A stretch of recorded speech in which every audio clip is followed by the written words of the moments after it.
भारत को अकड़ दिखाने वाले बांग्लादेश को सबक सिखाने के लिए अब इंडिया की सरकार के साथ साथ इंडियन कंपनीज भी मैदान में आ चुकी हैं। बांग्लादेश पिछले कुछ दिनों से इंडिया को आंखें दिखा रहा था, लेकिन इंडिया की गवर्नमेंट ने अब बांग्लादेश के खिलाफ एक्शन लेना शुरू कर दिया है। सबसे पहले इंडियन गवर्नमेंट ने ये किया कि खाने पीने की जो चीज़ें इंडिया से बांग्लादेश एक्सपोर्ट की जाती थी उन तमाम पर रोक लगा दी। उसके बाद इंडिया के अंदर बांग्लादेशियों के खिलाफ क्रैकडाउन शुरू हो गया। वो बांग्लादेशी जो गैर कानूनी तौर पर इंडिया के अंदर रह रहे थे उनकी पकड़ धकड़ शुरू कर दी गई। लेकिन अब जो इंडिया की ऑटोमोबाइल कंपनीज हैं, ऑटो पार्ट कंपनीज हैं, वो भी बांग्लादेश से काफ़ी नाराज़ नज़र आ रही हैं। लिहाजा उन्होंने ये फैसला किया है कि वो 1 महीने तक कोई भी ऑटो पार्ट जो है वो बांग्लादेश को एक्सपोर्ट नहीं करेंगे। ये अपने आप में इतना बड़ा फैसला है कि अगर इंडिया अपने इस फैसले पर कायम रहा तो बांग्लादेश में चलने वाली गाड़ियां बंद हो जाएंगी। इसी मुद्दे पे आज हम बात करेंगे पाकिस्तान के अवाम से, तो आइए चलिए हमारे साथ। बांग्लादेश का कोई बुरा हाल नहीं होने वाला, ठीक है। एक मुल्क के लिए अगर इंडिया नहीं दे रहा तो उसमें उसका लॉस है, ठीक है। उसके लिए और बहुत सारे रास्ते खुल सकते हैं। अगर ये कहे कि शेख हसीना वाजिद चली गई है तो उसके बाद इंडिया सिर्फ उसी के साथ ही चल रहा था, तो ऐसा कभी नहीं हो सकता। कोई मुल्क किसी के जाने से रुक नहीं सकता। यहाँ पे नए लीडर आए, नए लोग आएंगे, नई सोच आएगी, नए जवान आएंगे, यानी कि जितना भी ये सब कुछ नया होगा तो टाइम लगेगा, लेकिन टाइम के साथ समझ जाएगा सब कुछ। सर अभी तो बांग्लादेश रुक गया है ना। देखिए हम बात करें तो अगस्त के महीने में 5 अगस्त 2024 को शेख हसीना वाजिद की जो कहले हुकूमत थी उसका तख्ता पलट गया था, लेकिन आज तक जो है बांग्लादेश एहतजाजों की आग में क्यों जल रहा है? फिर इसकी सबसे मेन रीज़न यही है कि जिसने मुल्क हमारा पाकिस्तान तोड़ा था ना, उनके मुंह पे तमाचे बज रहे हैं। आज उन्हीं के पुतले जलाए जा रहे हैं। जिन्होंने मुल्क तोड़ने की बातें करते हैं आज उनके मुंह पे थप्पड़ बज रहे हैं। और उसका सबसे बड़ा रीज़न यही है। अगर ये कहें कि प्याज नहीं मिल रहे, टमाटर नहीं मिल रहे या कुछ नहीं मिल रहा, तो उसके लिए और बहुत सारे कंट्रीज पड़े हैं। जैसे उनका अभी वो बांग्लादेश की बात कर लें तो बांग्लादेश पाकिस्तान की तरफ देख रहा है, तो पाकिस्तान ऑलवेज उसके साथ खड़ा होगा। मुझे जहाँ तक कहना चाहिए कि पाकिस्तान के जो लीडर हैं वो इस चीज़ को कभी ठुकराएंगे नहीं, वो बल्कि उसका साथ देंगे और उसको अपने साथ खड़ा करेंगे। क्यों खड़ा होगा पाकिस्तान बांग्लादेश के साथ? क्या हम 1971 की वॉर भूल गए हैं? क्या हम 93,000 का जो ताना हमें इंडिया मारता है क्या हम वो भूल गए हैं? क्या हम भूल गए कि कैसे बांग्लादेश ने मशरकी पाकिस्तान से बांग्लादेश। मैं तो वही बात कर रहा हूँ ना कि आपकी जब सबसे बड़ी चीज़ है वो भूल गई नहीं गई। उसके रीजन जिन्होंने तोड़ा था वो तो तोड़ के खत्म हो गया। अब नई यूथ आई है, नए लोग आए, नया कुछ करेंगे, कुछ बड़ी चीज़ सोचेंगे। ये नहीं होगा कि जैसे हमारे ये छोटे मोटे इख्तलाफात होते हैं उसमें नया मुल्क तोड़ा नहीं जाता, बल्कि उसका हल निकाला जाता है। मुल्क तोड़ने की बात नहीं की जाती, उसके साथ चलने की बात की जाती है। अगर हम चल सकते हैं तो हम चलेंगे। अगर मीडिया को हमने टमाटर चाहिए तो कुछ भी चाहिए तो मेरा ख्याल है कि हमारे हुक्मरान को, हमारे लीडरान को उनको देना चाहिए और यही मैसर होगा। सबसे सर दे रहे हैं, हमने उन्हें चीनी जो है काफ़ी बड़ी तादाद में जो है एक्सपोर्ट की है, लेकिन बात यह कि हम इस हालत में नहीं है कि हम किसी दूसरे मुल्क की मदद कर सकें। अभी तो हमें खुद मदद की ज़रूरत है। फिर बांग्लादेश हमारी तरफ क्यों देख रहा है? हम तो खुद जो है दूसरे ममालिक की तरफ देखते हैं, यूरोप ममालिक की तरफ देखते हैं, IMF की तरफ देखते हैं। हमारा मुल्क एक ज़रूरी मुल्क है, उसके लिए जो चीज़ बांग्लादेश को चाहिए वो उनको अवेलेबल होगी। हमारे मुल्क में ऐसी कोई सी इंडस्ट्री नहीं है जो वो नहीं कर सकते। हमारा मुल्क को अगर एक्सपोर्ट के मौके मिलते हैं तो वो ज़रूर करेगा और उसको पिक करेगा। अगर ये कहें कि इंडिया ही सिर्फ मौजूद है तो इंडिया कभी भी ये ना सोचे कि इस मुल्क दुनिया में सिर्फ इंडिया ही है जो लोगों को ये चीज़ें एक्सपोर्ट कर रहे हैं, बल्कि पाकिस्तान अवेलेबल है। बहुत सारे ममालिक ऐसे अवेलेबल हैं। किसी के पीछे हट जाने से कोई मुल्क बंद नहीं हो जाता, कोई चीज़ें ख़त्म नहीं होती। और इंशाल्लाह बांग्लादेश के मैं हक़ में हूँ, क्योंकि मुझे इसलिए उसके हक़ में हूँ कि मैं मेरा इस्लामी ममालिक है, मेरे भाई हैं, मेरे साथ चलने वाले हैं, तो मैं उनको हमेशा ऑलवेज उनके साथ खड़ा हूँ। और मैं अपने हुक्मरान से भी रिक्वेस्ट करता हूँ कि प्लीज़ खुदारा उनके साथ खड़े रहें और उनको सपोर्ट करें। कैसे इंडिया के बगैर सर्वाइव करेंगे? क्योंकि बांग्लादेश अगर तरक्की की बुलंदियों तक पहुंचा है तो उसमें इंडिया का बहुत बड़ा हाथ रहा है। 90% इंडिया ने जो है बांग्लादेश को सपोर्ट किया है। वहाँ पे खाने पीने की अशिया देखें, ऑटोमोबाइल्स की हम बात करें, वहाँ पे टेक्सटाइल इंडस्ट्री की बात करें, हम बिजली की बात करें। I don't care India. मैं इंडिया को मतलब कोई परवाह नहीं है मुझे इंडिया की। मैं बात कर रहा हूँ बांग्लादेश की। इंडिया अगर नहीं दे रहा तो उसकी मर्जी है। अगर एक्सपोर्ट उनके एक रास्ते बंद होंगे तो दूसरे बहुत उनके पास रास्ते पड़े हुए हैं। मुल्क ये पाकिस्तान ना देगा तो और बहुत सारे कंट्रीज पड़े हैं। टेक्सटाइल इंडस्ट्री तबाह हो गया, बांग्लादेश इस वक्त रो रहा है। टाइम लगेगा ना, हर चीज़ को टाइम लगता है। ऐसे फौरी थोड़ी तेज हो जाती है, हर चीज़ को खत्म टाइम लगता है। ऐसे अचानक कोई भी चीज़ नहीं बन जाती। अगर एक चीज़ को तोड़ा जाए, चीज़ समझ नहीं आ रही कि इंडिया के साथ ये लोग इस तरह का सलूक क्यों कर रहे हैं। इनको पता नहीं है कि इंडिया कितनी बड़ी इकोनॉमी है और इंडिया ने बांग्लादेश को कितना जो है वो सपोर्ट किया है। ये इंडिया के साथ क्या कर रहे हैं? इंडिया के खुद भूखे मर रहे हैं। इंडिया कितनी बड़ी इकोनॉमी है। सिर्फ सोशल मीडिया, जितना उनका सोशल मीडिया झूठ बोलता है ना, मेरे ख्याल से कोई इस वक्त दुनिया में कोई इतना सोशल मीडिया झूठ या इलेक्ट्रॉनिक मीडिया झूठ नहीं बोलता होगा। सबसे ज़्यादा अगर झूठ पाया जाता है तो वो इंडिया की पाया जाता है। रिसेंटली अब एक वाकया ले लें जहाँ पे इमरान खान के वो जो कंटेनर का एहतजाज हुआ था डी चौक पे, तो उनकी एक तस्वीर दिखाई जा रही थी कि एक बंदा नमाज पढ़ रहा था और पुलिस ने गिरा दिया। हाँ, उनको वो चीज़ नज़र आई, लेकिन उनको ये नहीं चीज़ नज़र आई कि जो अजमेर शरीफ में उन्होंने कर रहे हैं कि उनका मंदिर निकला है, ये वो। इंडिया सिर्फ बाकायदा एक फसाद बर्पा करता है और फसाद के अलावा उसके पास कुछ नहीं है।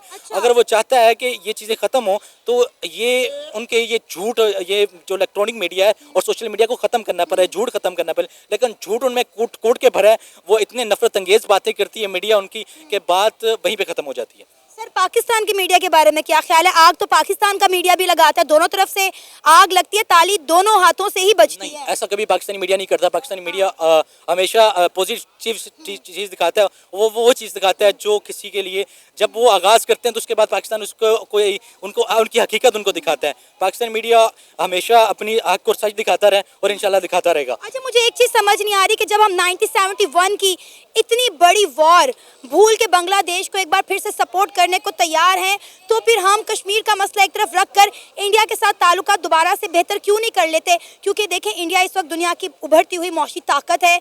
इंडिया की हर इंडस्ट्री आप उठा के देख लें। करना नहीं ना चाहता। हाँ। इंडिया का एटीट्यूड, गरूर और ये चीज़ें उनके लिए बड़ी मायने रखती हैं, लेकिन है वो किसी काम की नहीं है। सिर्फ छोड़ने के अलावा उसके पास कुछ है ही नहीं है। अच्छा। बात खत्म हो गई है। मैंने मीडिया की बात की, मीडिया उनका जितना मर्जी छोड़ता रहे, छोड़ देता है। नहीं, आप नहीं मानते कि इंडिया जो है वो दुनिया की 5वीं बड़ी इकॉनमी है? नो, अगर जैसे मर्जी जितना मर्जी पैसा लगाया जाए, जब तक उनको अमेरिका उठा रहा है वो उठते रहेंगे। नहीं उठाएगा तो कुछ भी नहीं, वो किसी काम के नहीं है। हाँ, कर लेते हैं बात उनकी, किसी न किसी हद तक वो ठीक होंगे। उनकी वो जो मोदी सरकार है वो काफ़ी टाइम से उनकी हुकूमत रही है, लेकिन ज़ाहिर बात है जब एक हुकूमत को इतना टाइम दिया जाएगा तो अगर वो फिर भी कुछ नहीं कर सकती तो फिर लानत भेजते हैं ऐसी हुकूमत पे। हमारी गवर्नमेंट 3 साल टिकती है, 3 साल नहीं टिकती, उसके बाद कुछ भी नहीं मिलता। लेकिन यही वजह है ना कि वहाँ पे सियासी इस्तेकाम होने की वजह से वहाँ पे तरक्की हो रही है, वहाँ के लोगों को रोजगार के मौके मिल रहे हैं। सर, दुनिया का हर बड़े से बड़ा इन्वेस्टर भाग के इंडिया में जा रहा है, इंडिया के अंदर इन्वेस्ट कर रहा है, लेकिन पाकिस्तान में कोई आने को तैयार नहीं है, ना इन्वेस्ट करने को तैयार मिल है। रहा है ना उनको। जैसे हमारे पाकिस्तान में हमें कौन चीज़ ले रही है, आप जानते हैं, खुफिया एजेंसी। आप जानते हैं उस अलादीन के चिराग को जो हमारी गवर्नमेंट्स को गिराते हैं। आप जानते हैं उस अलादीन के चिराग को जिसने हमेशा हमें ख़राब किया। कभी भी कोई भी गवर्नमेंट ने 5-6 साल पूरे नहीं किए।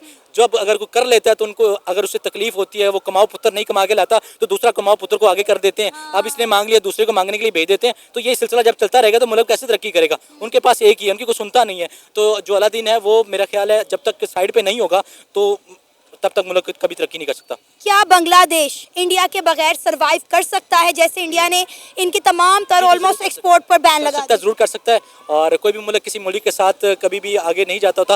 मुल्क अपने पाँव पे खुद खड़े होते हैं और हर चीज़ अगर किसी के साए के नीचे रह के आप कामयाबी हासिल करते हैं तो फिर वो आपकी कामयाबी नहीं है, तो फिर वो आपकी नाकामी है। कभी भी साया आपसे दूर हो सकता है। अगर आप अपनी कामयाबी के पीछे या अपने साए के नीचे रह के अपने बाजू और अपनी ताकत पे अगर अपना साया करते हैं तो फिर आप कामयाब हैं और वो कामयाबी हमेशा रहती है। सर, क्या नाम है आपका? मुनीब। सर, आपको पता है कि दिन ब दिन इंडिया और बांग्लादेश के दरमियान जो ताल्लुकात हैं वो ख़राब से ख़राब तर होते जा रहे हैं। इंडिया ने पहले बांग्लादेश के प्याज पर, आलूओं पर और खाने पीने की चीज़ों की एक्सपोर्ट पर बैन लगाया, लेकिन ये सब कर रही थी पहले इंडिया की सरकार। लेकिन अब जो इंडिया की ऑटोमोबाइल इंडस्ट्रीज़ हैं, ऑटो पार्ट्स की इंडस्ट्रीज़ हैं, वो मैदान में आ गई। उन्होंने कहा जी हम भी अब बांग्लादेश को मज़ा सिखाएंगे कि किस तरह इंडिया से पंगा लिया जाता है। लिहाजा उन्होंने 1 महीने के लिए जो उनके पार्ट्स हैं उनके एक्सपोर्ट पर बैन लगा दिया। क्या कहना चाहेंगे? देखिए, उनके साथ, इंडिया के साथ जो मामला थे बांग्लादेश के, वो ऑलरेडी बेहतर थे। जब इंडिया ने हमेशा ना बांग्लादेश को सपोर्ट किया।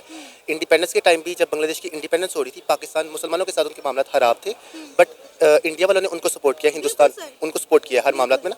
तो आपको इस बात का एज देना चाहिए था इंडिया को कि वो आपसे एक स्टेप ऊपर थे, वो देने वाला उनका हाथ था, तो उनके साथ मामला ठीक रखने चाहिए थे। मुझे लगता है कि रीज़न जो है, मेन रीज़न इसके पीछे ये है कि उन्होंने जो हिंदुओं के साथ जो बिहेव किया है, स्टूडेंट्स के साथ टॉर्चर करते रहे हैं, ठीक है, और कुछ कत्ल भी किए हैं नौजवान इंडिया के। तो उन्होंने सोचा कि अगर हमारे मुल्क के लोगों को या हमारे रिलीजन के लोगों को आप जो है इस तरह टॉर्चर करोगे या तंग करोगे तो इट्स अ नेगेटिव थिंग जो ये कर रहे हैं। तो बाद में सपोर्ट भी आप उनसे ले रहे हैं, तो ये डिप्लोमेटिकली और लॉजिकली ये चीज़ समझ नहीं आती कि कंट्री आपको मामला हुए भी यहीं से ही ख़राब हैं कि जब बांग्लादेश ने अपने मुल्क के अंदर रहने वाली हिंदू कम्युनिटी को टारगेट किया, ख़वातीन के रेप किए, बच्चों पर तशद्दुद किया, उनके घरों को जो है लूटा, उनकी दुकानों को जलाया, उनके मंदिरों को डिमोलिश किया। उसके बाद इंडिया ने ये एक्शन लिया। इन्होंने अब जो है 3 दिन से दिल्ली पुलिस जो है वो ये क्रैकडाउन करे कि जितने बांग्लादेशी इंडिया के अंदर गैर कानूनी रह रहे हैं उनको पकड़ पकड़ कर जो है बाहर निकाला जा रहा है इंडिया से। एग्जैक्टली ये पॉइंट बिल्कुल सही है आपका कि इस वजह से ही हुआ है क्योंकि रिलीजन जो है वो एक पॉइंट था जहाँ हर कम्युनिटी जो है वो ट्रिगर कर जाती है। पाकिस्तान है, इसमें इस मुसलमानों के खिलाफ अगर कोई स्टेप लेंगे किसी दूसरी कंट्री में, तो उनके साथ ऑब्वियस सी बात है कि मामला जो फॉरेन मामला है वो खराब होंगे। तो फॉरेन अफेयर्स आपने किसी कंट्री के साथ रखनी है, सही रखनी है। एक तो होता है 50-50 कि अगर हम हैं और ईरान है, हम 50% उनको सपोर्ट कर रहे हैं उनके मुश्किल टाइम में, और वो हमें सपोर्ट कर रहे हैं हमारे मुश्किल टाइम में, तो समझ आती है बात। लेकिन एक कंट्री जो आपको सपोर्ट कर रही है, फॉरेन एड दे रही है, आपको रिसोर्सेज प्रोवाइड कर रही है, आपकी क्राइसिस के टाइम में आप उनकी कम्युनिटी के लोगों के साथ इस तरह बिहेव करेंगे कि आप उनको टॉर्चर कर रहे हैं, उनके घर वालों को तंग कर रहे हैं, ठीक है, तो ये it's not a good thing के जो कर रहे थे ये। और जो रिस्पांस इंडिया का है ये I think it's valid. It's सवाल मेरा ये है कि क्या इंडिया के बगैर, इंडिया की सपोर्ट के बगैर बांग्लादेश सरवाइव कर सकता है? क्योंकि जैसे आपने खुद कहा कि इनको तमाम तर सपोर्ट जो है वो इंडिया की थी। जब ये मशरकी पाकिस्तान से बांग्लादेश बना तो वाहिद इंडिया था जिसने बांग्लादेश को सपोर्ट किया, उनको जो है हर लिहाज से ऊपर ले जाने की कोशिश की। मैं ये समझता हूँ, in my opinion, I can be wrong, ये ओपिनियन है कि इंडिया की सपोर्ट के साथ ही बांग्लादेश जो है वो इस्टेब्लिश हुआ था। एक टाइम पे आके बांग्लादेश की इकोनॉमी पाकिस्तान से अच्छी हो गई हुई थी, इकोनॉमी, उनके इकोनॉमिकल रिलेशंस जो थे वो बेहतर हो गए थे। और मैं पहले भी ये बात मानता हूँ कि हम एज अ पाकिस्तानी हमें भी कोलैबोरेशन चाहिए इंडिया के साथ ना। हम स्टेट ऑफ कंपटीशन में इंडिया के साथ कि हमने उनके साथ कम्पीट करना है। IT सेक्टर में हमारे से बहुत आगे हैं, हर फील्ड में हमसे आगे हैं, इतने स्टेप आगे कि हम उनके साथ कम्पीट नहीं कर सकते। तो बांग्लादेश को भी चाहिए था कि वो कम्पीट ना करता, कोलैबोरेट करता, क्योंकि वो हमेशा से उनकी हेल्प करते आए हैं। तो इन माय ओपिनियन अभी वो स्टेट ऑफ क्राइसिस में है कि इंडिया की सपोर्ट के बगैर मेरा नहीं ख्याल कि वो अभी जो है वो इकोनॉमिकली स्टेबल हो सकते हैं। But you never know, exceptions are there, possibility है कि वो सर बांग्लादेश की जो ऑटोमोबाइल इंडस्ट्री है वो कितनी मुतासिर होने वाली है? क्योंकि इस वक्त जो दिल्ली के अंदर ऑटो पार्ट्स के व्यापारी हैं उन्होंने ये एक्शन लिया कि हम 1 महीने तक कोई ऑटो पार्ट जो है वो बांग्लादेश को एक्सपोर्ट नहीं करेंगे। तो कितना नुकसान होने वाला है इससे बांग्लादेश को? पहले तो वो भूख से मरेंगे, अब वो गाड़ियों से भी जा रहे हैं। डेफिनेटली अगर पहले भी, अगर मैं गलत नहीं हूँ तो पहले भी जो है वो उनकी इंडस्ट्री, जो ऑटोमोबाइल इंडस्ट्री है, वो इंडिया से एक्सपोर्ट करने के बाद जो है वो अच्छे तरीके से चल रही थी ना, मतलब कि उनके मामला ठीक चल रहे थे। अभी डेफिनेटली उनको एक शॉक लगेगा, उनको एक फॉरेन शॉक लगेगा कि उनके मामला जो है वो बंद हो गया, उनके साथ ट्रेड बंद हो गई है, तो ये डेफिनेटली क्राइसिस में उनको लेके आएगा।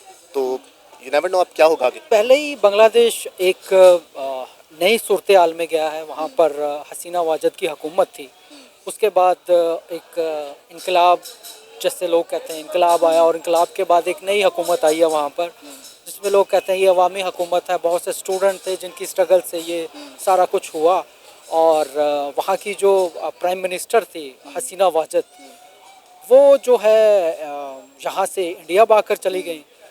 अब बांग्लादेश को ज़्यादा तकलीफ़ इस बात की है कि वो हसीना वाजद जो है वो इंडिया क्यों गई हैं और उन्होंने उनको पनाह क्यों दी है। बिल्कुल सर। ठीक है ना, अगर ये दोनों आपस में इतने ही सगे थे, बांग्लादेश और इंडिया, हाँ। क्योंकि देखें जो ताल्लुकात होते हैं ना वो एक आदमी के दूसरे आदमी से नहीं होते हैं, मतलब एक सदर के दूसरे सदर से नहीं होते हैं। ताल्लुकात जो होते हैं वो एक मुल्क के दूसरे मुल्क के साथ होते हैं। ठीक है ना जी। अब देखें बांग्लादेश की जो भी सूरत हाल थी, उनकी इंटरनल सूरत हाल थी, उस पर कोई पड़ोसी मुल्क जैसे पाकिस्तान है उसने कोई मुदाखलत नहीं की। वहाँ पर जो एक जमहूरियत के लिहाज से जो हुकूमत वजूद में आई उसको पाकिस्तान ने तस्लीम किया, जबकि इंडिया जो है वो अभी भी तस्लीम करने पर राज़ी नहीं है, सच पूछें, क्योंकि वो ये चाहता ही नहीं था कि हसीना वाजद की हुकूमत यहाँ से ख़त्म हो। अच्छा। क्योंकि वो ज़्यादातर तो उसके ताल्लुकात बांग्लादेश के इंडिया के साथ बहुत बेहतर थे। पाकिस्तान के हवाले से आप देखें, पिछले कुछ अरसे से आप देखेंगे तो यूँ लगता था कि बांग्लादेश और इंडिया भाई भाई हैं, ऐसा ही है और हम जो है उनके दुश्मन हैं। ठीक है ना। हाँ। तो अब सूरत हाल ये उल्टा हो गया है, अब इंडिया दुश्मन हो गया है और पाकिस्तान और बांग्लादेश जो है वो भाई भाई बन रहे हैं। हाँ, अब देखें ना, जब वो दोनों करीब थे तो इंडियन जितने भी बड़ी बड़ी कंपनियां थी, जो सरमायादार थे या जो इंडियन हुकूमत थी, वो सरमायाकार कर रही थी बांग्लादेश में, अपने उन्होंने पाँव अच्छी तरह से यहाँ पर बना लिए थे, जमाए हुए थे। अब देखें वहाँ से बिजली वो लेते थे, बहुत सी ऐसी ज़रूरियात की चीज़ें थी जो बांग्लादेश इंडिया से लेता था, हम नहीं ले सकते थे इंडिया से। ये बॉर्डर है हमारा, हम उनसे कोई चीज़ नहीं ले सकते इंडिया से। इंडिया में चीज़ें सस्ती हैं, पाकिस्तान में चीज़ें महंगी हैं, लेकिन हम नहीं ले सकते। बांग्लादेश इस होलत से मुस्तफ़ीद हो रहा था। नहीं हो रहा था ना, अब इंडिया ने बांग्लादेश को जो फूड की चीज़ें एक्सपोर्ट करता था उन पे रोक लगा दी है। पहले तो उन्होंने प्याज और इनके आलू बंद किए, चावल बंद किए, अब जो है ऑटोमोबाइल पार्ट जो है उन पर जो है पाबंदी लगा दी है कि 1 महीने तक कोई भी ऑटो पार्ट जो है वो बांग्लादेश को एक्सपोर्ट नहीं किया जाएगा। और आपको पता है कि इंडिया ऑटोमोबाइल इंडस्ट्री में किस हद तक आगे बढ़ चुका है, जापान को टक्कर दे रहा है। वो एक कहावत मुझे याद आ रही है कि दुश्मन का दुश्मन दोस्त, ठीक है ना जी। अब ये है कि बांग्लादेश जो है वो हमारी तरफ देखेगा, सर देख रहा है। हाँ, कि इंडिया ने उनकी तमाम चीज़ें जो है आस्ता आस्ता वो बंद कर रही है, तो वो कहाँ जाएगा? या तो हमारे पास आएगा या वो अफगानिस्तान की तरफ देखेगा, मुस्लिम ममालिक की तरफ ही देखेगा ना। वो गैर मुस्लिम तो उसकी मदद करने को आगे नहीं बढ़ेगा, तो वो हमारी तरफ आएगा। तो पाकिस्तान की सूरत हाल जो है वो आपके सामने है। यहाँ भी सूरत हाल जो है वो कोई बहुत अच्छी नहीं जा रही। सियासी अगर आप मंजरनामा देखें तो सियासत के हवाले से बहुत मुश्किल दौर से हम गुजर रहे हैं। सब कम एक दूसरे के अंदर सिंह फंसाए हुए हैं, यूँ देखें।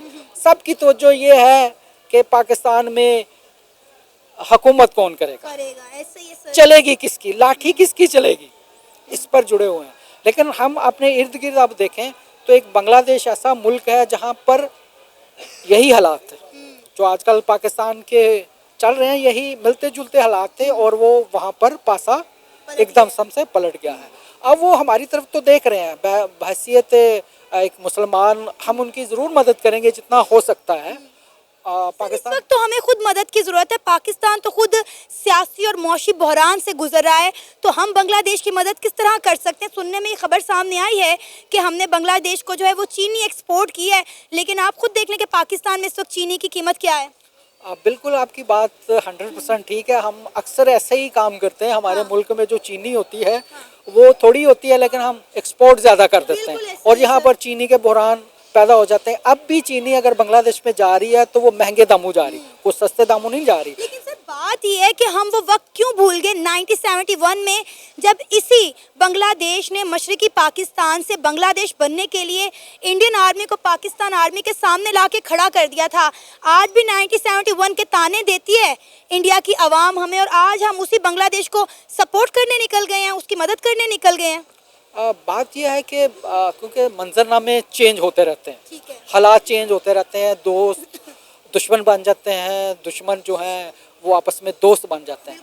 तो ये एक ऐसी सूरत हाल पैदा हो जाती है कि हमें देखना होता है कि हमारे मफाद कैसे हैं। पहले हमारे पाकिस्तान के मफाद बांग्लादेश में उस कदर ज़्यादा नहीं थे, हमारी वहाँ पर उस तरह सुनी नहीं जाती थी जिस तरह इंडिया की सुनी जाती थी, ठीक है ना। इस वक्त पाकिस्तान और बांग्लादेश जो है, और वो दोनों हुकूमतें ये सोच रही हैं कि हम दोनों मिलकर एक मजबूत खित्ता बन जाएं, ताकि हम, क्योंकि हमारा दुश्मन तो एक ही है, ठीक है ना, वो है इंडिया। वो इंडिया से मुराद हम यूँ लें कि वहाँ पर हिंदुइज़्म है, हिंदुओं की वहाँ पर हुकूमत है, तो हम हैं मुसलमान। चाहे हम जितना मर्जी लड़ें, लेकिन जब हमारे सामने कोई ऐसा आता है जैसे कि गैर मुस्लिम है, हिंदू है, तो हमें जो हमारी हेल्प है वो हमेशा मुसलमान ही करते हैं। लेकिन सर हम कब तक हिंदू और मुसलमानों के झगड़ों में ही पड़े रहेंगे? आपको नहीं लगता हमें इससे बालातर होकर सोचना चाहिए? अब इंडिया देखें कि कितना ज़्यादा ग्रो कर चुका है, क्योंकि इंडिया इन चीज़ों से आगे निकल चुका है। वो अपने मुल्क और कौम के मफाद देखता है। अब देखें कितने मुस्लिम ममालिक ऐसे हैं जो इंडिया के साथ ट्रेड कर रहे हैं, इंडिया के साथ हाथ मिला रहे हैं सिर्फ अपने मुल्क की मफाद के लिए। बिल्कुल आप सही कह रही हैं। तमाम ममालिक यही चाहते हैं कि हमारा मफाद किस में है। बदकिस्मती से हमारे जो मुल्क के जितने भी हुक्मरान रहे, उन्होंने यह नहीं देखा कि हम इंडिया के साथ कितने अच्छे ताल्लुकात बना सकते हैं और हम उनसे कितना अच्छा फ़ायदा ले सकते हैं। देखिए हमारा एक मुद्दा है कश्मीर, जिसकी वजह से हम आज तक जो है इकट्ठे नहीं हो रहे, और सूरत हाल ये हो गई है कि हमारा जो आज़ाद कश्मीर है उसके ऊपर पिछले दिनों इंडिया ये रिपोर्टिंग कर रहा था कि वो जो आज़ाद है उसके ऊपर पाकिस्तानी हुकूमत देखो कितना जुल्म कर रही। वहाँ पर जो सूरत हाल थी उसको इंडियन मीडिया इतना हाईलाइट कर रहा था, और हम मकबूजा कश्मीर जो कुछ हो रहा है हमारा मीडिया उसको इतना हाईलाइट नहीं कर पाया। सर आपको पता है कि इंडिया के अंदर रहने वाले मुसलमानों ने ही ये बात की है कि जो बांग्लादेशी इंडिया के अंदर रह रहे हैं उनका क्रैक डाउन किया जाए, उनको निकाला जाए, ये ना हो कि इनकी वजह से हमें मुश्किलात का सामना करना पड़े। लिहाजा इंडिया के अंदर दिल्ली पुलिस पिछले 3 दिन से जो है क्रैक डाउन कर रही है कि जो बांग्लादेशी वहाँ पे गैर कानूनी रह रहे हैं, जिनके पास आधार कार्ड नहीं है, उनको अरेस्ट किया जा रहा है और इंडिया से बाहर निकाला जा रहा है। आप बिल्कुल देखें, जब दो ममालिक आपस में इस तरह की सूरत में आमने सामने आ जाते हैं तो फिर यही होता है। बांग्लादेश क्या करेगा, वो इंडिया के जितने भी यहाँ पर लोग हैं या हिंदू हैं उनको निकालेगा कि जाएं आप अपने मुल्क में चले जाएं। इंडिया जो है वहाँ से जितने भी बांग्लादेशी हैं उनको वहाँ से निकालेगा कि जाएं जी आप अपने मुल्क में चले जाएं। तो ये सूरत हाल चलती रहेगी जब तक एक ऐसी सूरत हाल सामने नहीं आ जाए जिसमें इंडियन हुकूमत जो है वो बांग्लादेशी हुकूमत को तस्लीम कर ले। लेकिन अगर अभी तक वो नज़र नहीं आ रहा कि वो खुले दिल से उनको तस्लीम कर पाए।